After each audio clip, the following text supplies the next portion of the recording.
Gata cu pescuitul. Acolo există marfa de contrabandă. Maria cară și cară. Da, a plătit. E pe drept, e pe merit.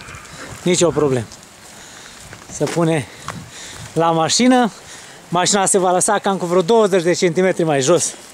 Pentru că e în ravul ei. Ce e rău pentru... Am venit pe ploaie, dar nu ne-am speriat. Ne-am speriat că nu e și soarele, că nu vrem să ne bronzeze. Și plecă.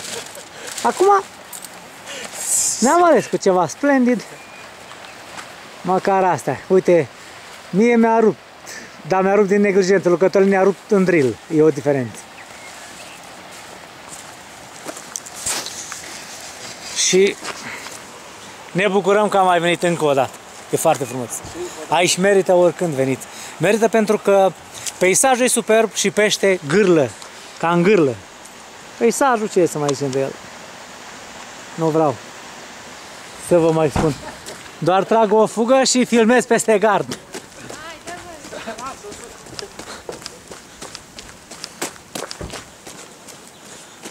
Aici s-a săvârșit fapta.